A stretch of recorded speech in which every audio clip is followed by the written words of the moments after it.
Welcome to Shadowland's Ghosts, a realm where the ordinary and the unknown coexist. I'm your host, Raven Blackwood, and I'll be guiding you through the darker corners of our world, where the fabric of reality is woven with the threads of fear and mystery. As I sit here, surrounded by the familiar comforts of my study, the warm glow of the lamp on my desk casting a golden light on the pages of the old book I've been reading, I'm reminded that even in the most mundane of settings, the shadows can whisper secrets to those who dare to listen. The trees outside my window sway gently in the breeze, their leaves rustling softly, a soothing melody that belies the darkness that lurks just beyond the edge of town. But it's not the darkness that I'm interested in, at least not directly. It's the stories, the tales of those who have ventured into the unknown and returned with scars, both physical and emotional. The stories that make you wonder if what you think you know is actually true. And that brings me to our story for today, the unseen passenger on the endless train to nowhere and the shadow that followed.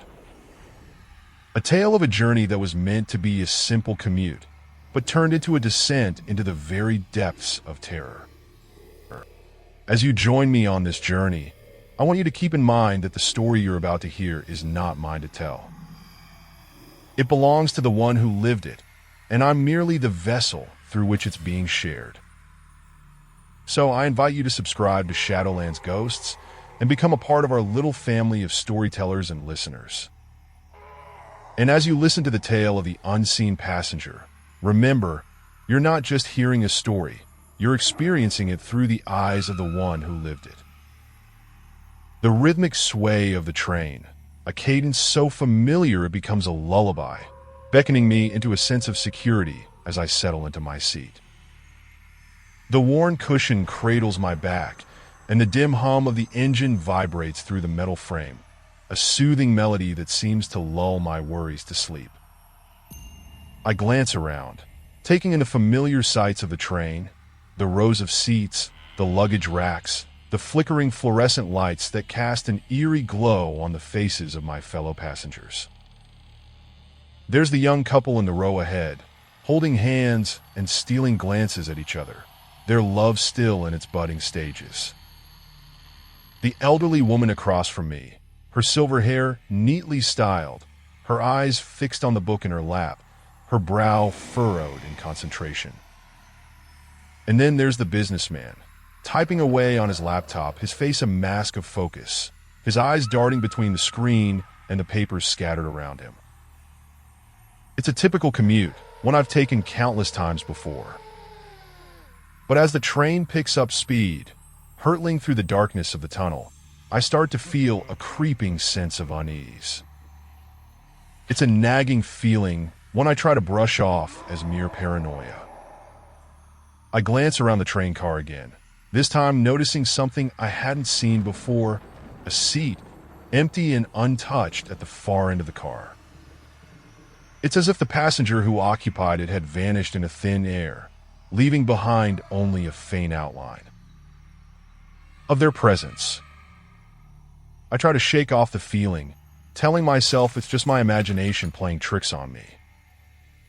But as the train emerges from the tunnel, the bright sunlight streaming in through the windows, I catch a glimpse of something that makes my heart skip a beat, a shadow, dark and foreboding, lurking just beyond the edge of my peripheral vision. I turn to look, but there's no one there. The train rumbles on, carrying us further and further into the unknown. And I'm left with the unsettling feeling that I'm not alone, that there's something on this train with me, watching me, waiting for me to make my move. As I try to shake off the feeling of unease, I find myself glancing at the empty seat at the far end of the car more and more. It's as if my eyes are drawn to it, like a magnet to steel. I start to wonder who could have occupied that seat and where they could have gone. The elderly woman across from me looks up from her book, her eyes meeting mine, and for a moment, I feel like she's trying to tell me something. But her expression is neutral, and she quickly returns to her reading. I try to focus on my own book, but my mind keeps wandering back to the empty seat. I start to feel like I'm being watched, and the sensation is making my skin crawl. I glance around the train car again, this time noticing that the young couple is no longer holding hands. They're still looking at each other, but there's a hint of tension in their body language. The businessman is still typing away on his laptop, but his eyes keep darting towards the empty seat. As the train rumbles on, the lights in the car begin to flicker. At first, it's just a slight dimming, but soon the lights are strobing, casting eerie shadows on the faces of my fellow passengers. The elderly woman looks up from her book again, this time her eyes locked on the lights. She seems concerned, and I start to feel a sense of unease. I try to stand up to get a better look at the lights, but my legs feel heavy, as if they're rooted to the floor. The young couple is now arguing in hushed tones, their faces tense with anxiety. The businessman is staring at the empty seat, his eyes fixed on it with an unnerving intensity. Suddenly, the lights go out, plunging the train car into darkness. The only sound is the rumble of the engine and the faint whisper of the wind outside. I'm trapped in a sea of darkness, surrounded by strangers who seem to be hiding secrets. And then, I hear it, a faint whisper, a soft voice that seems to be coming from the empty seat. It's a single word, repeated over and over, each time growing louder and more urgent. Mine! I try to scream, but my voice is caught in my throat. The lights flicker back on, and I'm met with the sight of my fellow passengers staring at me, their eyes black as coal, their faces twisted into grotesque grins. The train is still moving, but I'm not sure where we're headed. All I know is that I'm trapped, surrounded by an unspeakable horror that's closing in on me. And I'm not alone. The voice in the empty seat is getting louder, more insistent. Me? I know I have to get out of there, but my legs are still heavy, still rooted to the floor. As the train rumbles on, I realize that I'm running out of time. The voice is getting closer, the whispers growing louder. I'm trapped in a living nightmare, and I'm not sure if I'll ever wake up. The train is hurtling through the darkness, carrying me further and further into the abyss. And I'm not alone. There's something on this train with me, something that's watching me, waiting for me to make my move. The lights flicker again, and I'm met with the sight of the empty seat. But this time, it's not empty. This time, there's someone sitting in it, their eyes fixed on me, their face twisted into a grotesque grin. And I know that I'm doomed. As I stare into the eyes of the figure in the empty seat, I realize that I've been blind to the true horror surrounding me. The flickering lights, the eerie whispers, and the twisted grins of my fellow passengers were just symptoms of a far more sinister presence. The voice that's been whispering mine over and over, is not just a voice, it's a claim of ownership. The figure in the empty seat is not just a person, it's a manifestation of the darkness that's been lurking within the train car all along. Its eyes seem to bore into my soul, and I feel a creeping sense of dread as I realize that I'm not just trapped on a train, I'm trapped in a living hell. The elderly woman, the young couple, and the businessman, they're all under its control, their minds hijacked by some malevolent force that's been manipulating them. The voice that's been whispering mine, is the voice of the train itself, a vessel for the darkness that's been awakened by some unknown force. As I watch, the figure in the empty seat begins to change, its body contorting and twisting until it's no longer human. Its face elongates, its eyes turning into black holes that suck in the light around them. The voice grows louder, more urgent, until it's a cacophony of terror that's screaming in my ears. The train is hurtling through the darkness, carrying me further and further into the abyss. I'm trapped, surrounded by an unspeakable horror that's closing in on me. The voice that's been whispering mine, is the voice of my own doom. I know I have to get out of there, but my legs are still heavy, still rooted to the floor. As the train rumbles on, I realize that I'm running out of time. The voice is getting closer, the whispers growing louder. I'm trapped in a living nightmare, and I'm not sure if I'll ever wake up. The train is hurtling through the darkness, carrying me further and further into the abyss. And I'm not alone. There's something on this train with me, something that's watching me, waiting for me to make my move. The lights flicker one last time, and I'm met with the sight of the figure in the empty seat. Its eyes are fixed on me, its face twisted into a grotesque grin. And I know that I'm doomed. The voice that's been whispering mine, is the last thing I hear as the darkness closes in around me. The train screeches to a halt, the sudden jolt throwing me forward. I stumble, my hands grasping for the back of the seat in front of me. The lights flicker once, twice, and then die, plunging the train car into darkness. The air is heavy with the scent of decay and rot. I strain my ears, listening for any sound, but there's only silence. The voice that's been whispering mine, is gone.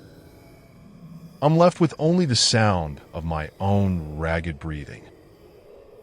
And then I feel it.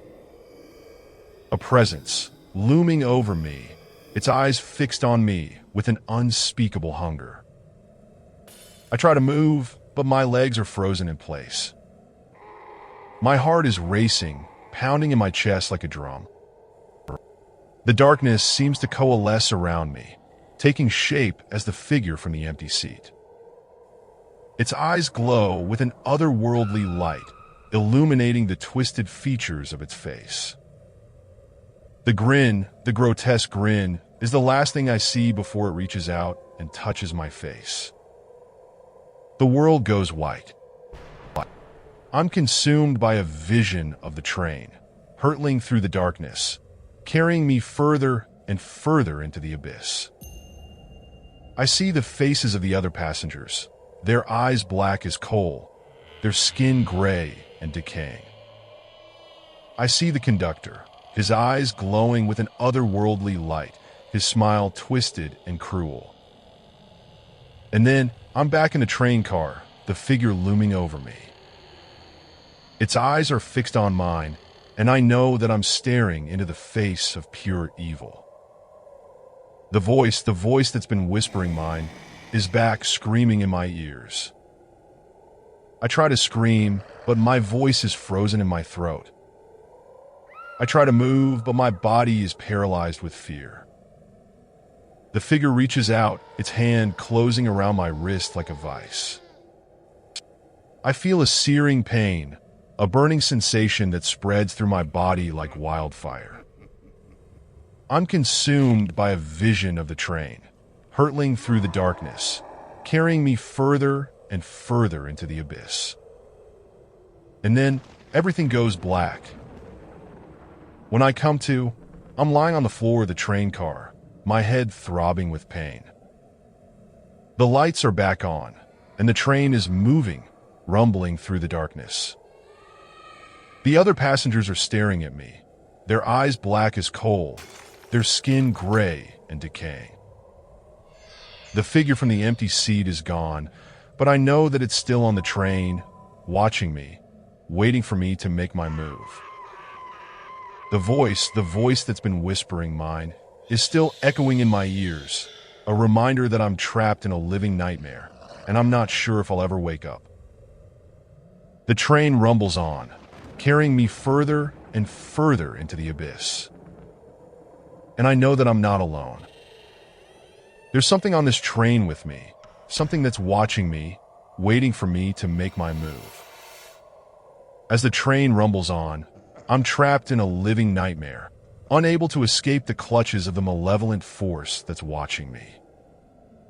I try to stand, but my legs are weak and I stumble, grabbing onto the back of the seat for support.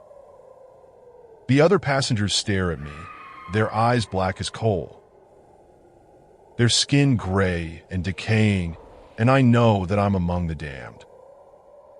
The voice that's been whispering mine, is still echoing in my ears, a reminder that I'm not alone on this train. I look around, but there's no sign of the figure from the empty seat. Yet, I know that it's still here, watching me, waiting for me to make my move. The train hurtles through the darkness, carrying me further and further into the abyss. I see the faces of the other passengers, their eyes fixed on me with an unspeakable hunger. I see the conductor, his eyes glowing with an otherworldly light, his smile twisted and cruel. And then I see the sign, next stop, oblivion. The words are written in blood, and they seem to pulse with a malevolent life of their own. I know that I'm running out of time. The train slows, and I feel a sense of hope. Maybe I can escape. Maybe I can find a way off this train before it's too late. But as the doors open, a cold wind blows in, carrying with it the scent of decay and rot.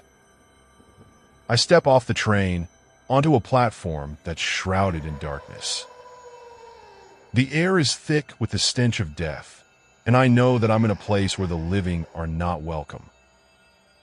The train pulls away, disappearing into the darkness, and I'm left alone.